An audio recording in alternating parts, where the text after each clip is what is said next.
Y en Ampliación de Noticias, Fernando Carballo y Mávila Huertas los acompañan. Y Fernando decía bien, el día de hoy es un día importante. Ayer lo era también, por supuesto, pero se alcanzó a las justas, Fernando, este respaldo para la reconsideración del proyecto de adelanto de elecciones para octubre de este año, octubre de 2023. El día de hoy, entonces, el Congreso enfrenta un nuevo reto. El Pleno inicia a las 11 y todavía las fuerzas políticas no se han puesto de acuerdo para alcanzar esos 87 votos que se requiere para la reforma constitucional de adelanto de elecciones que tendría que ser ratificada en una segunda legislatura. Caso contrario, habría que ratificarla a través de un referéndum. Están con nosotros dos congresistas esta mañana, de dos tiendas distintas. Carlos Anderson, congresista no agrupado, congresista Edwin Martínez de la bancada de Acción Popular, que votó de manera dividida el día de ayer, para hablar precisamente de lo que podría ocurrir hoy en el Parlamento y si finalmente podríamos de pronto dar la noticia al final del día de que ya se tiene una fecha. Bienvenidos. Buenos días. Buenos días. Buenos días, gracias. Fernando. Bueno, sabemos que Carlos Anderson votó ayer en un sentido y usted quedó en un sentido contrario. Es decir, ¿cuándo deben llevarse a cabo las elecciones? ¿Cuál es la fecha más razonable? ¿Y qué concesiones hay que hacer para conseguir un consenso respecto de esa fecha? Señor Anderson. Bueno, mira, ¿cuándo? Lo más pronto posible, razonablemente, ¿no? Porque yo escucho, sobre todo estaba escuchando algunas entrevistas en las que los periodistas, digamos, le dicen a la Congreso, usted no se quiere ir, mañana mismo la gente en la calle dice mañana mismo. Eso es irresponsable. ¿Okay? Hay cosas que no se pueden hacer. Mañana mismo no podemos desaparecer, por más que quisiéramos. Así que yo, eso sí le diría a la ciudadanía que entienda, primero que nada, no nos olvidemos que el cargo no es irrenunciable. Yo me iría mañana si pudiera renunciar, no es irrenunciable, ¿no?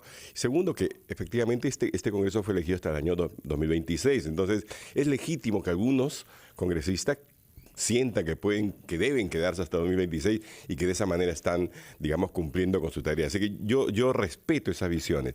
Creo, sin embargo, que la ciudadanía nos ha vacado, que la ciudadanía ya nos bajó el dedo, ya nos dijo, ¿saben qué? Este Congreso no ha sabido, digamos, conducirse en un espacio democrático y no ha sabido avanzar lo que hubiéramos esperado. Y yo acepto ese veredicto, ¿no? Entonces, responsablemente creo que tenemos que irnos lo más rápidamente posible. Ya empieza a haber un consenso dentro del Congreso. Ayer ha habido reuniones por todas partes, entre todos los parlamentarios de las diferentes tiendas. La verdad durante la noche, cuando se levantó la sesión. Claro, no, en realidad durante el día, todo el día hemos estado en reuniones, yo me quedo casi afónico, y creo que estamos empezando a llegar a este consenso en el cual podríamos tener una elección en primera vuelta hacia final de año, diciembre probablemente, una segunda vuelta a comienzo del 2024, ¿no? Sí, Cambio, febrero. Sí, pero unas elecciones complementarias, no unas elecciones, digamos, generales de 5 años que implica varios cambios en la Constitución, desde la fecha de asunción del mando y cosas por el estilo. Cuando hablamos de elecciones complementarias, para que nuestros oyentes estén entendiendo con claridad, nos referimos a simplemente cumplir lo que queda del mandato que va hasta 2016. Por lo tanto, 2026, sería un periodo, sí. 2026, claro, sería un periodo corto. ¿Esto es tanto para presidente como para congresistas? Exacto, esa sería la idea, ¿no? ¿Y quiénes están de acuerdo con este esquema que por lo que veo es elecciones en diciembre, primera vuelta, febrero eventualmente segunda, para que entren autoridades nuevas en el Congreso y en el Ejecutivo y completen el mandato de 5 años hasta el 26? ¿Cuáles de las bancadas están de acuerdo con este esquema? Yo lo he escuchado de miembros de todas las bancadas, la verdad, de todas, excepto los de Perú Libre, ¿no? Que ellos sí tienen, digamos, algunas exigencias, aunque creo que también ha habido algún avance por ahí, ¿verdad? Sí. Señor Martínez, díganos por favor su punto de vista. ¿Está de acuerdo usted con el esquema que nos ha presentado Carlos Anderson como la solución más razonable? Muy buenos días. Antes, buenos días. No solamente estoy de acuerdo, sino que yo valoro mucho la sinceridad de Carlos Anderson al tener un planteamiento claro, razonable y técnico, porque no se pueden convocar las elecciones de la noche a la mañana.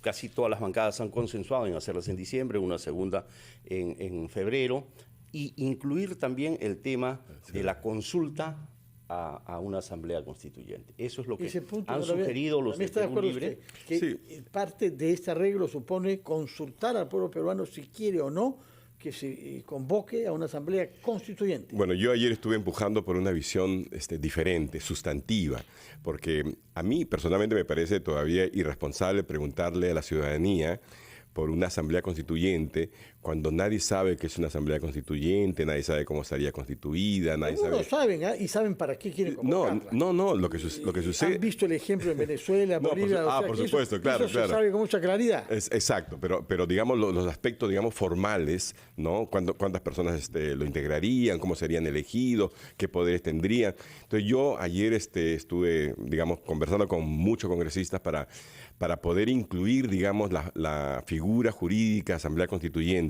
dentro del cuerpo de la Constitución. Pero al final me di cuenta que en realidad lo que la mayoría quiere es algo más ligero, ¿no? O sea, no quiere nada sustantivo. Dicen, no, preguntémosle, porque de repente dicen que no. Y si dicen que no, bueno, entonces ya nos olvidamos. Si dicen que sí, allí nos pondremos a hacer lo que tú estás diciendo. Así que, bueno, mi visión fue minoritaria en ese sentido. Señor Martínez, ¿está de acuerdo entonces ustedes con este calendario y con el añadido de esta consulta, que es una concesión que se hace en buena cuenta a las bancadas castillistas? De alguna u otra forma tenemos que buscar un consenso porque quien está sufriendo todo este tema político es la población, sobre todo la más necesitada, y aquellos emprendedores que quieren seguir trabajando. Tenemos paralizado al país por ciertos caprichos de la extrema derecha y de la extrema izquierda, el cual, gracias a Dios, pareciera que se está aliviando un poco y se ha llegado a un entendimiento que espero el día de hoy logre concretizar. Acá tenemos un borrador, a ver, ustedes me dirán si es el correcto o no. Dice: ley de reforma constitucional que modifica la duración del mandato de la presidenta de la República, los congresistas de la República, y establece el proceso electoral de elecciones generales complementarias 2023. Este sería el documento que se sometería a votación, con lo cual el mandato de la presidenta concluiría el 31 de marzo de 2024. Esa es la fecha. Al mismo tiempo, también cambiaría el Congreso. Esto supone que los congresistas que hoy integran el Parlamento podrían, como ocurrió en el año 2020, volver a postular en estas elecciones complementarias. La verdad es que no lo sé. Mi posición ha sido que los congresistas de este Congreso no deberían postular absolutamente nada. Pero ya hay antecedentes de lo contrario, ¿no? Con el Congreso que fue disuelto, pudieron, en virtud de una decisión según la cual no se estaba votando por un nuevo Congreso, sino por el mismo quinquenio, ¿no? Sería casi como una renovación, digamos, por tercio o por mitad, qué sé yo, ¿no?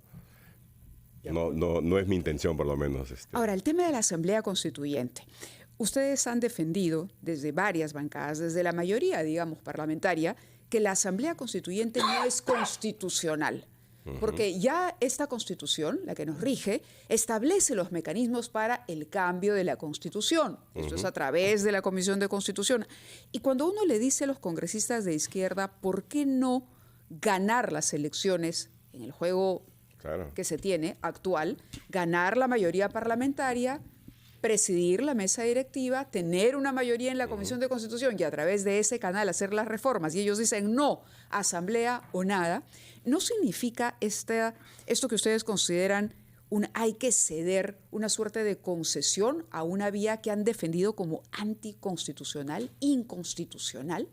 Bueno, yo les ruego que para responder a esa pregunta que requiere muchos alcances, nos acompañe un instante durante la pausa y luego procedamos a contestar la pregunta formulada por Mávila Huertas. Conversando con dos miembros del Congreso de la República, Carlos Anderson y Edwin Martínez, que nos han dicho que pese a que ellos votaron de manera contraria durante el Pleno o tenían una propuesta sobre calendario electoral diferente, se pusieron de acuerdo después del Pleno en negociaciones que se extendieron hasta las 9 de la noche para un esquema que suponga ir a elecciones en diciembre de este año primera vuelta, comienzos del próximo año segunda vuelta, para que se instale una autoridad en el primer semestre y que complete el mandato de 5 años hasta julio del año 26, de manera que tendríamos elecciones complementarias, y a este esquema se añadió un punto que satisfizo a las bancadas de extrema izquierda, el de que se consulte en el proceso electoral si la población peruana quiere una asamblea constituyente. Quisiera saber si es que se aprobase como ustedes parecen querer, que haya el número de votos necesario, es decir, más de 87, en primera lectura hoy, tendrá que ser votado, porque hay reformas constitucionales de por medio. cuando se inicie la siguiente, es decir, en febrero, cuando se fije la fecha que no está todavía confirmada, me parece, pero hay que determinar qué reformas todavía se pueden hacer en vista de que se ha ganado tiempo pasando las elecciones, no a octubre, como había propuesto la presidenta Boluarte, sino a diciembre, la primera vuelta, como proponen ustedes. ¿Qué reformas quedarán posibles de hacer durante este lapso? Bueno, personalmente, o sea, yo la verdad es que creo que no tiene ningún sentido discutir ahora ni la reelección de congresistas, ni la bicameralidad. Yo creo que tendríamos que ir a tratar de encontrar esos puntos de encuentro justamente entre legislativo y ejecutivo. Y eso implica, por ejemplo, eliminar la cuestión de confianza, eliminar la vacancia por incapacidad moral permanente, por lo difícil que resulta definirla, y reformar el artículo 117 para tener razones claras y comprobables, digamos, para poder vacar a un presidente. Es decir, ¿no? Eliminar la vaguedad del término, claro, incapacidad moral permanente, y hacer unas precisiones para que esto sea más concreto. Por ejemplo, investigaciones por corrupción. Por supuesto. De pronto. Por supuesto, ¿no? porque ambas constituyen una espada de Damocles, ¿no? Y además también mal utilizadas, como han sido mal utilizadas, constituyen, digamos, los instrumentos para una guerra perpetua. Y lo que necesitamos es más bien que los próximos 2 años y medio, quienes quieran que estén en el Ejecutivo y en el Congreso, creo yo, se sienten realmente a rediseñar el contrato social, a redefinir, digamos, las formas en las que tenemos que avanzar en un proceso, digamos, democrático, pero que realmente incluya a todos y que no genere esas voces disonantes desde el sur, desde la Sierra Central, desde la Amazonía, porque básicamente no hemos llegado todavía a concretarnos como un país, como una nación. Claro, les habíamos preguntado antes de la pausa sobre la Asamblea Constituyente. Sí. Si usted le pregunta a cualquier peruano, y quisiera que ahora conteste de pronto el congresista Martínez, ¿quiere usted una Asamblea Constituyente? Esa persona va a decir, bueno, ¿qué es una Asamblea Constituyente? ¿Quiénes van a integrar? ¿En manos de quién voy a dejar la redacción de la nueva Constitución?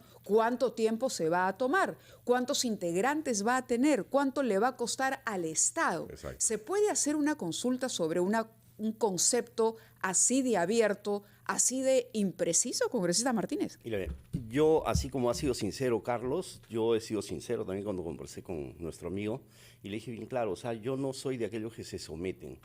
Hoy estoy tomando esta decisión, tal vez porque, bueno, es el consenso y sé que mi voto no va a variar en nada. Pero yo creo que al Perú hay que dejarle cosas claras. La gente hoy alardea que no se va a la presidenta porque tiene que firmar los nuevos contratos y que de ahí le va a caer una millonada de plata y que al Congreso le van a hacer una repartija de eso. ¿No es cierto? Sí. Entonces yo quiero dejarle al pueblo peruano esa tranquilidad para no seguir engañándonos a nosotros mismos con un proyecto de ley que deroga los contratos ley, con un proyecto de ley que le da soberanía alimentaria al país. Son proyectos que sí vamos a poder decirle a la población claramente qué reclamas esto si ya está dentro de la Constitución. ¿Por qué dices que nos vamos a enriquecer con los contratos, que hemos firmado un pacto con las grandes empresas? No pueden visitar al premier representantes de las minas porque dicen que ya fueron a negociar los contratos. Entonces, la gente está viviendo de especulaciones solamente que vienen de voces lastimosas, que son las voces de la izquierda radical. Y eso es un mal precedente que le vamos a seguir heredando a los demás miembros de los próximos congresos que van a seguir si los siendo entiendo bien, entonces ustedes están votando por someter a consulta algo que ni siquiera está determinado, que no tiene características reales. Es decir, por el concepto de asamblea. No están proponiendo hacer un voto o someter a discusión a la población si quieren cambios en la Constitución. No, si quieren una asamblea constituyente que realmente no tiene forma. Como he dicho yo me he opuesto desde un principio a eso. He retado en todos los foros a mis colegas, incluido en el Pleno, a mis colegas de la izquierda que me digan qué cosa es esa asamblea constituyente. ¿Cuál es la respuesta? ¿No? Cero. Mejor dicho, cric, cric. Cric, cric, cric, cric. Nunca ha habido una respuesta y he hablado con los más claros representantes, digamos, de la izquierda, los que repiten a cada rato, queremos asamblea constituyente. Bueno, dime cómo es. ¿Cómo se va a relacionar con el poder constituido? ¿Cuántos miembros tiene? Bueno, Vladimir Cerrón sí tiene ideas claras sobre eso. No he debatido con él. La Asamblea debe sustituir al Congreso, constituirse en el centro del poder y ser elegida por estamentos. Sí, exacto. No de acuerdo a nuestro sistema de democracia. Pero eso es un deseo de él. Eso está claramente formulado en su no diario. Está en la Constitución. Sí, eso no está. La figura Asamblea Constituyente no existe en la Constitución. Por eso que yo, cuando ayer han estado insistiendo, digo, pero ¿por qué no vamos a algo sustantivo? Realmente definámoslo. Veamos si podemos tener ese instrumento jurídico, Asamblea Constituyente, dentro del cuerpo de la Constitución, tal y como lo tiene Bolivia, como lo tiene Colombia, como lo tiene Chile, como lo tiene Argentina. Hagamos eso. Me dice, no, solamente queremos preguntar. Claro, pero la pregunta supone sustituir al Congreso por la Asamblea Constituyente. Porque ahí, claro, ahí hay un tema delicado, ojo, porque la Asamblea Constituyente en ningún momento puede haber un vacío de Parlamento, no puede haber un vacío de Parlamento, ¿correcto? Entonces, ¿esa Asamblea Constituyente funcionaría a la par del Congreso, por ejemplo? Lo que tengo entendido es que la pregunta es simplemente preguntarles si la ciudadanía quiere o no quiere. No está diciendo que va a haber. Okay. No, pero sí, pero la gente tiene que saber, quiero porque va a reemplazar al Congreso, quiero porque va a funcionar en paralelo y va a ir redactando otra nueva Constitución, quiero porque va a tener esos poderes de los que acaba de hablar Fernando en la figura de Vladimir Cerrón, es decir, tomo la decisión porque estoy informado, pero a ciegas. Sí, pues para que veas. Yo pongo un ejemplo claro. Vinieron muchos dirigentes de Puno, de Cusco, de diferentes partes del Perú, que quieren el cambio de Constitución. Se le preguntó qué párrafo, qué artículo de la Constitución usted quiere que cambie. Nadie sabe nada. Bueno, igual la izquierda solamente quiere... Las encuestas muestran que lo que más se quiere es que se restablezca la pena de muerte que fue proscrita por la Constitución y el servicio militar obligatorio. Eso es lo que más se quiere en una Constitución nueva. Ahora, quería preguntarle al economista riguroso, que es Carlos Anderson, ¿cómo reacciona cuando escucha de la parte de su razonable compañero hoy de que uno de los cambios es derogar contratos ley? A ver, mire, esto es una pregunta súper cargada. Sí, pero con toda mala intención. Yo sé, pero que necesita, digamos, un marco de realidad. La realidad es que en el sur, por ejemplo, en lo que se refiere a minería, casi no existen ya contratos ley. ¿Ok? Creo que hay 2 o 3 que quedan y ya están por vencer. Sí hay contratos ley en el caso de la explotación petrolera en el norte, ¿no? En general, los contratos ley de esa naturaleza no se dan en el mundo. Yo he trabajado muchísimos años en la banca internacional, asesorado gobiernos, he trabajado en todo lo que implica la inversión extranjera directa. Y sí hay competencia, por ejemplo, para poder atraer inversión extranjera directa y hay todo tipo de facilidades, pero asegurar, digamos, un tratamiento tributario permanente en el tiempo por 20 años, 10 años, eso no lo veo en ninguna parte. Que alguien me diga en qué otra parte del mundo hay. Eso no existe. Ahora, eso fue, consecuencia fue algo extraordinario para momentos extraordinarios, ¿no? Cuando no había forma de atraer absolutamente a nadie, a comienzos de los 90, no había forma. Entonces había que darle algo, pues, contra viento y marea, contra la posibilidad de que haya una guerra nuclear, no te va a ir tan mal, ¿no? O sea, era para asegurar mínimo. Yo creo que los contratos leyes tienen que ser una cosa del pasado, hay que dejar que venzan su curso, o sea, que terminen, ¿no? Pero tenemos que empezar a pensar que la inversión extranjera directa se atrae por otras cosas, por la calidad de tu gente, por su capacidad para hablar inglés, por la infraestructura que le pones al frente, por la seguridad jurídica que le das, ¿no? Entonces, esos son los verdaderos factores de atracción de la inversión extranjera directa, ¿no? Yo la verdad es que cumpliría con los que hay. No derogaría ninguno. No derogaría ninguno y nunca más escribiría uno. Bueno. Mávila, creo que hemos podido comprender de los dos invitados más o menos y sacar la conclusión de que hay humo blanco hoy, entonces tendremos fecha para las próximas elecciones. Yo espero que sí. Bueno, esperan ambos eso, nosotros también, y muchas gracias por su presencia y por alentarnos al optimismo. Que tengan muy buenos días. Vamos a hacer una pausa y retomamos ampliación de noticias.